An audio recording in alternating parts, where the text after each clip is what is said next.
नमस्कार दोस्तों, कैसे हैं आप लोग। रिसेंटली ही नासा एक्सोप्लैनेट्स के ट्विटर हैंडल ने एक ट्वीट यहां पे रिलीज किया है और उस ट्वीट में यह बताया गया कि हमसे 200 मिलियन लाइट ईयर्स दूर एक ब्लैक होल है। उस ब्लैक होल से कुछ आवाजें आ रही हैं। वो आवाजें क्या है, ये यहां पे रिलीज की गई हैं नासा के एक्सोप्लैनेट ट्विटर हैंडल के द्वारा। ये जो पर्टिकुलर आवाज है ये मैंने यहाँ पे आपके लिए प्ले कर दी है, आपको यहाँ पे सुनाई पड़ रही होगी।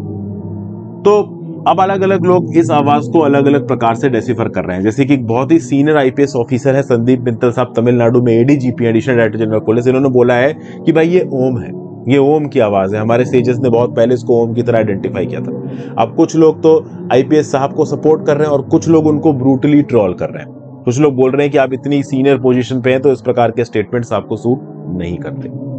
नासा ने एक्चुअली में ट्वीट क्यों किया है इसको समझने की कोशिश करते हैं, फिर इस बात के ऊपर भी बातचीत करेंगे कि जो भी स्टेटमेंट यहां पे संदीप मित्तल साहब ने दिया है वो सही है या गलत। देखिए, एक्सोप्लैनेट क्या होता है सबसे पहले तो ये समझिए। नासा एक्सोप्लैनेट्स के ट्विटर हैंडल ने यहाँ पे ट्वीट किया है। एक्सोप्लैनेट आपको समझना पड़ेगा। एक्सोप्लैनेट एक ऐसा प्लेनेट है जो कि सोलर सिस्टम के बाहर है। हमारे सोलर सिस्टम्स में जितने भी 8 प्लेनेट है वो एक तरफ हो गए। हमारे सोलर सिस्टम से बाहर निकल जाओ तो हमारी गैलेक्सी में या किसी और गैलेक्सी में कोई प्लेनेट है, उसको आप एक्सोप्लैनेट कहते हो। और हम लोग हैबिटेबल एक्सोप्लैनेट्स ढूंढ रहे हैं, ऐसे एक्सोप्लैनेट्स जहां पे लाइफ एग्जिस्ट करती हो या करी जा सके, डेवलप की जा सके। क्या अर्थ जैसा कोई और प्लेनेट है दुनिया में, इस चीज को ढूंढा जा रहा है। तो बेसिकली एक्सोप्लैनेट का कंसेप्ट क्या है, हमारे सोलर सिस्टम के बाहर का कोई प्लेनेट।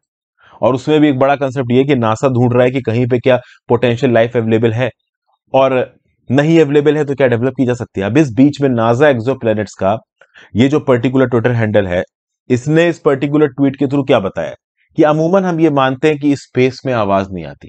क्यों नहीं आती? क्योंकि स्पेस में कोई मैटर ही नहीं है। आवाज के प्रोपोगेट करने के लिए, साउंड वेव्स के प्रोपोगेट करने के लिए मैटर की जरूरत है। जैसे फॉर एग्जांपल मैं आपको ये वीडियो पढ़ा रहा हूं, समझा रहा हूं।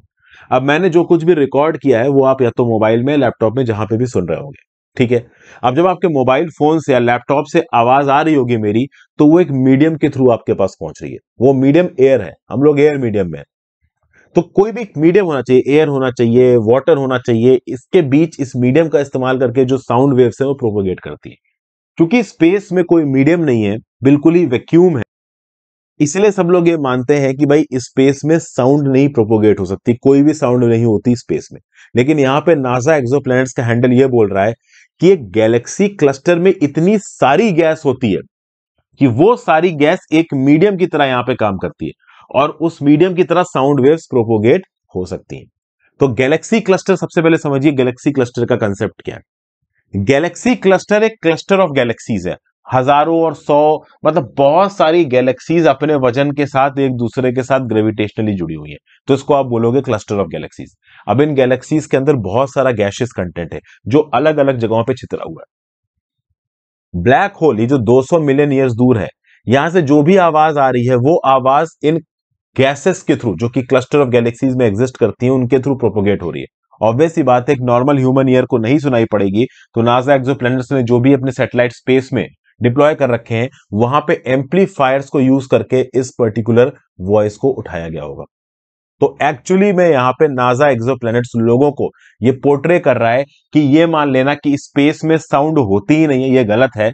अगर स्पेस के अंदर किसी भी गैलेक्सी में और किसी भी सोलर सिस्टम में अगर बहुत सारी गैस अवेलेबल है, कोई भी ऐसा मैटर अवेलेबल है जिसके थ्रू साउंड वेव्स प्रोपोगेट हो सकती हैं, तो आपको स्पेस से भी आवाज सुनाई देगी। ऐसा कहीं लिखा नहीं है, ऐसा कुछ पक्का नहीं है कि स्पेस में आपको आवाज नहीं आएगी। अभी तक जो ह्यूमन प्रोब्स हैं, जैसे कि जो हमारी सैटेलाइट है, इंटरनेशनल स्पेस स्टेशन है, ये जिस भी जगह में गए हैं वहां पे नॉर्मल अगर कोई मैटर नहीं मिलता तो वॉइस प्रोपोगेट नहीं करती। लेकिन जिन गैलेक्सीज में भी गैशियस कंटेंट बहुत ज्यादा है, वहां पे वॉइस पाई जा सकती है। ऑब्वियस सी बात है कि ह्यूमन ईयर को ऑडिबल नहीं होगी, बट प्रॉपर एम्पलीफायर्स के थ्रू वो वॉइस सुनी जा सकती है। और यही वॉइस यहां पे रिलीज की है नासा एक्सोप्लैनेट्स ने। ठीक है भाई। तो नासा एक्सोप्लैनेट्स ने हमको यहां पे एक साइंटिफिक व्यू पॉइंट बताया कि 200 मिलियन लाइट ईयर्स दूर। अच्छा, एक लाइट ईयर पता है ना क्या होता है? लाइट की रे एक साल के अंदर जितना डिस्टेंस कवर करेगी उसको आप बोलोगे एक लाइट ईयर। यहां पे तो 200 मिलियन यानी 20 करोड़ लाइट ईयर अवे की बात हो रही। तो इतने दूर जो ब्लैक होल है उसकी आवाज तक हमारे कह लीजिए नासा एक्सोप्लैनेट्स के सैटेलाइट्स ने पकड़ लिए। ठीक है भाई। अब ये एक कंसेप्ट है जो नासा एक्सोप्लैनेट ने डिस्कस किया। इस कंसेप्ट को अलग अलग लोगों ने अलग अलग तरीके से डेसिफायर किया। जैसे तमिलनाडु के additional director general of police Sandeep Mittal साहब ने यहाँ पे ट्वीट किया कि भाई देखिए, ये जो पर्टिकुलर आवाज आ रही है, ये ओम की आवाज है। ये हमारे ऋषि मुनियों ने बहुत पहले ओम की आवाज दी थी। तो जब नासा रिलीज कर रहा है तो इसको आप साइंस मानते हो, और हम जब बोलते हैं तो सुपरस्टिशन मानते हो। तो बहुत सारे ट्विटर यूजर्स इनको करेक्ट कर रहे हैं। देखिए, कहीं पे भी नासा ने अपनी ट्वीट में ये नहीं लिखा है कि ये ओम की आवाज है। नासा बस एक कंसेप्ट बता रहा है कि स्पेस के अंदर भी हमें साउंड सुनाई पड़ती है। स्पेस के अंदर पे भी जहां पे मैटर है, जहां पे मीडियम ऑफ प्रोपोगेशन है, वहां पे आपको साउंड वेव सुनाई देंगी। तो ये कोई तरीका नहीं है, ये कोई एस्टैब्लिश फैक्ट नहीं है कि स्पेस से आवाज नहीं आ सकती है। अगर उस आवाज के प्रोपोगेशन का मीडियम मिलता है, बिल्कुल आ सकती है।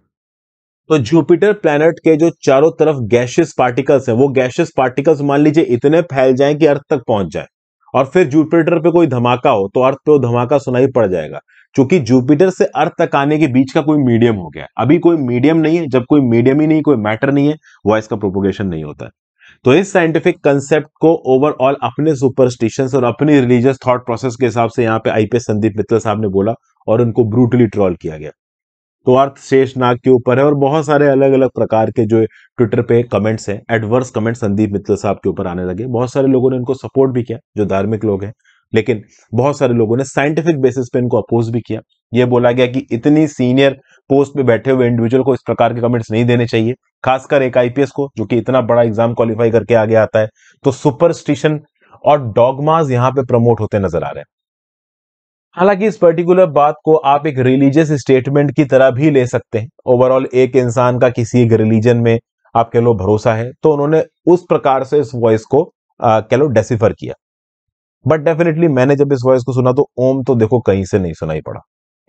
तो आई होप 3-4 कंसेप्ट आपको शुरू क्लियर हो गए हो। तो गैलेक्सी क्लस्टर का कंसेप्ट, दूसरा एक्सोप्लैनेट्स का कंसेप्ट, तीसरा साउंड वेव्स का प्रोपोगेशन इन स्पेस का कंसेप्ट, चौथा सिविल सर्वेंट्स को, जो कि एक बड़ी हाई लेवल की पब्लिक कैपेसिटी में काम कर रहे हैं, क्या इस प्रकार के सुपरस्टिशियस स्टेटमेंट देने चाहिए।